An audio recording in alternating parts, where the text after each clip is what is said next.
और मैं ये चीज मुझ में और बंगाली में कॉमन है, ज्यादा सवाल नहीं पूछते हैं, जो करना है सही वो करते हैं और आगे बढ़ते हैं। बंगाली बंगाली में और आप में कॉमन है। जी, उस सल्तनत और जिनका जिक्र आपने किया उससे दूर दूर तक इस शो का कुछ लेना देना नहीं है। ट्रेलर नहीं देखा ना भावना? भावना को लगा कि तुमने पूरे कोलकाता को रेफरेंस कर दिया। मैंने देखा है और मैं आपको बताती हूँ कैसे मैंने देखा है। मतलब आई थिंक जो अगली चीज रिलीज होगी वो एक शो है जिसका नाम मिर्जापुर है। आई थिंक अभी प्रोडक्शन स्टेज में है, मतलब उसका काम लगभग खत्म हो चुका है। ये सब एक दुनिया क्रिएट करती हैं कि जब आप सेट पर आए और आप ऑल ऑफ अ सडन देखें कि गाड़ियां भी उसी टाइम की, कपड़े भी उसी टाइम के। आप जिस इंटरव्यू को रोस्ट सेशन बनाया जाएगा, इंटरव्यू बाद में होता रहेगा। देखिए, ओटीटी में सबसे बड़ी जो एक चीज जो ओटीटी आपको एक आजादी देता है वो ये है कि आप किसी अपने किरदार को एक लंबे समय तक जी सकते हैं। Hello hi, welcome to NT live. मेरा नाम भावना त्रिपाठी है और इस वक्त मेरे साथ ताहिर और अंजुम है। ताहिर और अंजुम बहुत जल्दी सुल्तान ऑफ दिल्ली में नजर आने वाले हैं, जो कि डिज्नी प्लस हॉटस्टार में रिलीज होने वाली है ये series. Welcome to our channel first of all. Thank you so much Bhavna. Bhavna, thank you very much. Yes, तो मैं पहला सवाल अंजुम से पूछ लेती हूँ। ये बिल्कुल इस सीरीज से रिलेटेड सवाल नहीं है। अंजुम, आपका नाम की स्पेलिंग इतनी कंफ्यूजिंग क्यों है? डबल अच्छा, एम, डबल एच, वाई? बस मुझे किसी ने कहा गया है कि भाई अगर आप अपनी स्पेलिंग ऐसी रखेंगे ना तो सुल्तान ऑफ दिल्ली को बहुत प्यार मिलेगा। मैंने कहा तुरंत कर दो, मुझे बताने की जरूरत भी नहीं है। अच्छा, तो कोई एस्ट्रोलॉजी वगैरह का कुछ सीन है क्या आपका? पता नहीं, मैंने पूछा नहीं कुछ। मेरे मतलब somebody in my family said, तो मैंने कहा हाँ कर दीजिए। कुछ चीजें हैं जो घर वालों की ना मान लेनी चाहिए बिना सवाल पूछे। और मैं ये चीज मुझ में और बंगाली में कॉमन है, ज्यादा सवाल नहीं पूछते हैं, जो करना है सही वो करते हैं और आगे बढ़ते हैं। बंगाली बंगाली में और आप में कॉमन है। अच्छा, okay. Tahir, Sultan of Delhi जब इस सीरीज का नाम है। बंगाली बंगाली उसके कैरेक्टर का नाम है सुल्तान ऑफ आपने दिल्ली में। ट्रेलर नहीं देखा ना भावना?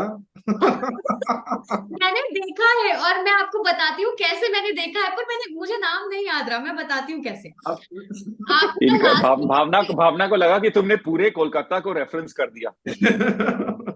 चलिए, क्या है, जब सुल्तान ऑफ दिल्ली सीरीज का नाम है तो हम लोग जूम पे इंटरव्यू कर रहे हैं। क्यों कर रहे हैं? मतलब why you people are not in Delhi? यहाँ पे दो लोग हैं हॉटस्टार से, आप उनसे पूछ लीजिए। बिल्कुल। और मैं ये भी बता दूं, हम चाहते हैं आना, हम जल्द आएंगे। आप बाकी बात कर लीजिए और करिए प्लान, हम आएंगे दिल्ली। प्लीज हमें जरूर बुलाइएगा इंटरव्यू करने मैं के आपको लिए। एक और इसमें लेयर दे देना चाहता हूँ कि अंजुम और मैं दोनों एक्चुअली दिल्ली के हैं। दिल्ली के हैं, लेकिन दिल्ली में तो नहीं है ना। हमें जूम के हाँ, जूम दिल्ली पे में इंटरव्यू नहीं है। करना चाह रहे हैं, अब सो। बिल्कुल बिल्कुल, पर दिल्ली को सलामी देने के लिए हम दोनों ने जैकेट पहन लिए हैं, मतलब to as a tribute to Delhi. Delhi सर्दियां वैसे भी आने वाली हैं। अच्छा, what is this Sultan of Delhi? Sultan of Delhi जब हम सर्च करते हैं ना गूगल पे, तो कुतुबुद्दीन ऐबक का नाम आता है, क्योंकि वो थे सुल्तान ऑफ दिल्ली। ये सीरीज में क्या कुछ होने वाला है? जी, उस सल्तनत जिनका जिक्र आपने किया उससे दूर दूर तक इस शो का कुछ लेना देना नहीं है। पर सुल्तान शब्द। नहीं, आप बोलिए, आप बोलिए, आप बोलिए, कंटिन्यू। ओके। सुल्तान शब्द इसलिए यूज किया जाता है क्योंकि ऑफन उसे टॉप ऑफ द हायरार्की या एज अ किंग माना जाता है। और दिल्ली को इस वक्त एक एम्पायर 1960 जब जिस टाइम पे ये सीरीज बेस्ड है, एक एम्पायर की तरह देखा जा रहा है जिसमें अलग अलग लोग हैं अपने प्लान्स और अपने डेस्टिनी के लिए, और उसके लिए जो बिट्रेयल होता है, जो सर्च होता है, जो जो फ्रेंडशिप्स होते हैं, जो रोमांस होता है, वहां तक पहुंचने के लिए। इसलिए ऑलमोस्ट एक पोएटिक वर्ड है ये सुल्तान ऑफ दिल्ली। इसमें हिस्टोरिकल डॉक्यूमेंटेशन इतना नहीं है, एंटरटेनमेंट बहुत रहेगा। अच्छा, एंटरटेनमेंट रहेगा। 1960 की पृष्ठभूमि है, जैसा कि आप लोगों ने बताया। कितना मुश्किल था उस एरा के तरीके से सोचना, उस एरा के हिसाब से एक्टिंग करना, खुद को उस एरा के हिसाब से ढालना। और क्या कुछ आप लोगों ने कुछ रिसर्च किया, कुछ मेथड एक्टिंग टाइप का किया? क्या किया आपने? आपने कहा आप दिल्ली से हैं तो अचानक से एकदम वैसा दिल्ली टाइप वाइब शुरू हो गई। हाँ जी। तो ये भावना, मतलब प्रेप तो अगर मैं कहूँ तो ये था कि जब मुलाकात हुई मिलन सर से और उन्होंने बुलाया, उनसे मैं मिला और उन्होंने कहानी सुनाई, जी। कैरेक्टर बनाया, सारी चीजें जब हुई तो उनका उसके बाद जो उनका उनकी जो सोच थी और उनके जो विचार थे इस कैरेक्टर को लेके बहुत क्लियर थे, बहुत प्रिसाइज थे। तो बहुत जल्दी कि मेरे दिमाग में, और मेरे लिए जरूरी था, जैसे मैं जानता था, उन्होंने मुझे बताया ये पीरियड शो है, इसमें ये सारी चीजें होंगी, और फिर हमारा प्रोसेस धीरे धीरे शुरू हुआ, जिसमें हमारे कपड़े अलग अलग तरीके से हमने ट्राई किए, हेयर स्टाइल्स ट्राई किए, मुस्टैच रखनी है या नहीं करनी है वो मैंने ट्राई किया, बाल कैसे होंगे, सो अगर आपने ट्रेलर देखा है तो मेरे बाल एक तरह से हैं तो उसके रेफरेंसेस क्या होंगे, बहुत डिटेल में पूरी टीम ने रिसर्च कर रखी थी।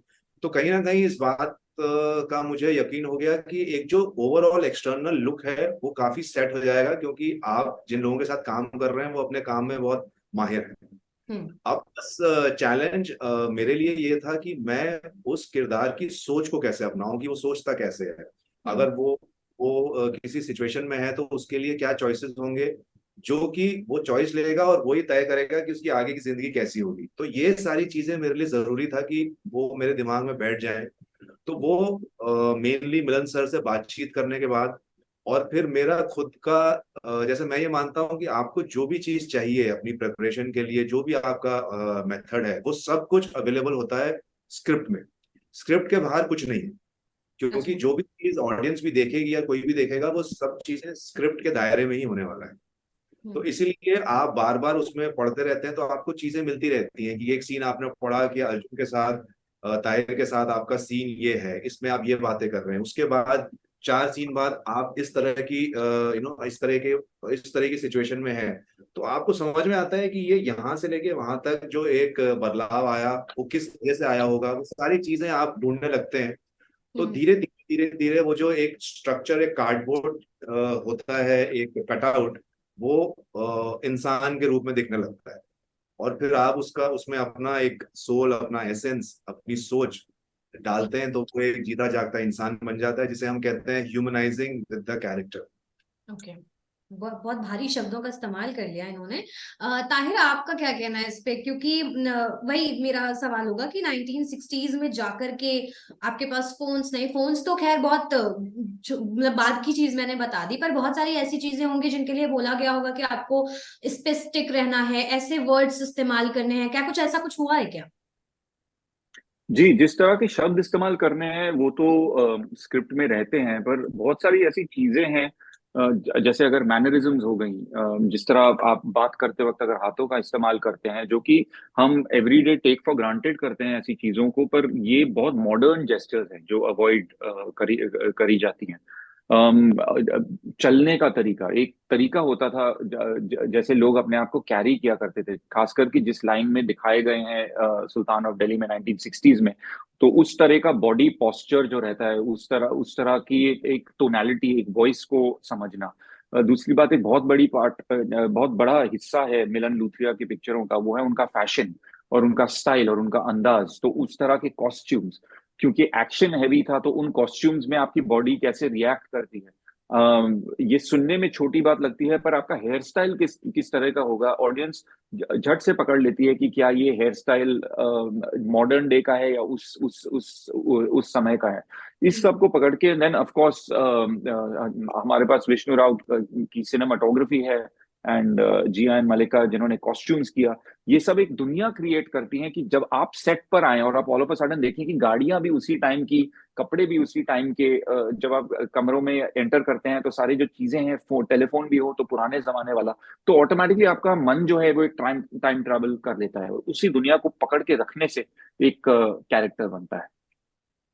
ओके। अच्छा, how do you see OTT as an actor? आपके लिए ओटीटी क्या है? ओटीटी पे जब सीरीज आती हैं, फिल्में आती हैं, वो कैसे डिफरेंट होती हैं बाकी फिल्मों से जो थिएट्रिकल रिलीजेस होती हैं, या फिर टीवी शो से?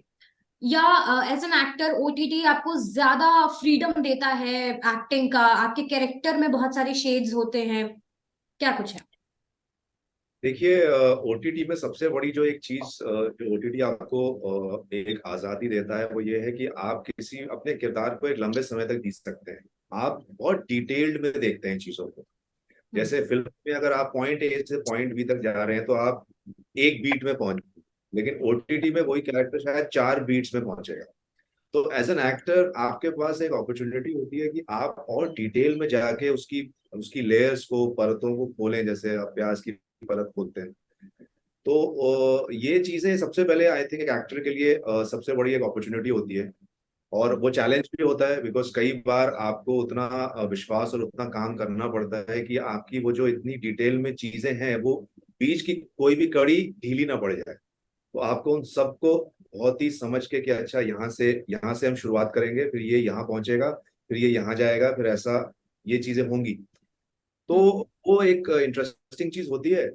अलावा उसके ये है बिल्कुल कि जो जिस तरीके की कहानियां हैं, जिस तरीके का कंटेंट ओटीटी पे आता है वो अलग होता है। उसमें अलग अलग तरीके की वॉइसेस होती हैं, बहुत अलग तरीके के डायरेक्टर्स और अलग चीजें, उस पे आप एक्सपेरिमेंट एक हद तक कर सकते हैं।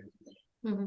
तो मैं तो ये कहूंगा कि अभिनेताओं के लिए तो एक बहुत ही अच्छा समय है ये, कि ओटीटी को भी अब अब ओटीटी भी एक मेन स्ट्रीम हो गया है। और ये आई थिंक सिर्फ एक्टर्स और कुछ लोगों की वजह से नहीं है, टोटालिटी में उसमें मीडिया भी है, उसमें कमर्शियल्स, उसमें लॉजिस्टिक्स, उसमें सारी चीजें हैं। तो as an ecosystem I think हम लोग आगे बढ़े हैं। Monika, if I am not wrong, ये ओटीटी डेब्यू है। कैसा कुछ था आप लोग का, मतलब काम वाम करने का एक्सपीरियंस, साथ में सेट पे क्या माहौल था? मोनिका आप नहीं, लोग उनका नाम मोनी है, मोनिका नहीं है।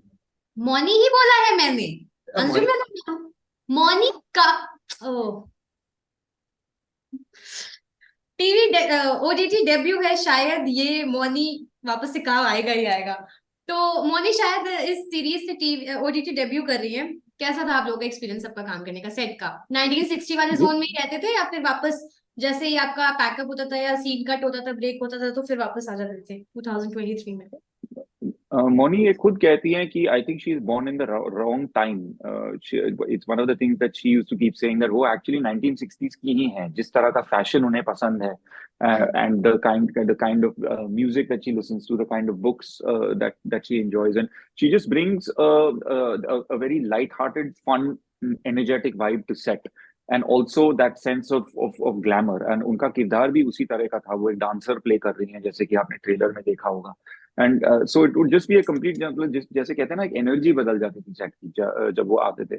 And it was such an enjoyable experience, and I can not see anyone else playing Nayantara except for Mouni Roy. Cool. क्या कुछ पाइपलाइन में है? कुछ बताएंगे आप लोग अपने प्रोजेक्ट्स के बारे में, आगे कहाँ कहाँ क्या क्या देखा जा सकता है सुल्तान ऑफ डेली के बाद? कुछ अपकमिंग रिलीजेस या फिर कुछ शूटिंग वूटिंग अगर हो रही हो तो? हाँ जी। मैं मतलब आई थिंक जो अगली चीज रिलीज होगी वो एक शो है जिसका नाम मिर्जापुर है। और वो आई थिंक अभी प्रोडक्शन स्टेज में है, मतलब उसका काम लगभग खत्म हो चुका है, तो एक सही समय पर अ, उसको रिलीज किया जाएगा। ये काली काली आंखें नाम का एक शो है, जिसका सीजन 2 पर फिलहाल अभी काम चल रहा है, एंड होपफुली जल्दी मैं दर्शकों तक ला पाऊंगा।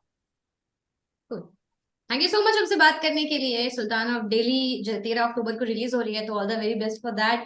जल्दी जल्दी आप लोग प्लीज दिल्ली आइए और दिल्ली में आके 1-to-1 बात करते हैं और वहां पर और ज्यादा वक्त तक बात करते हैं। थैंक यू सो मच हमसे जुड़ने के लिए और अपना टाइम देने के लिए। Thank you very thank much. You.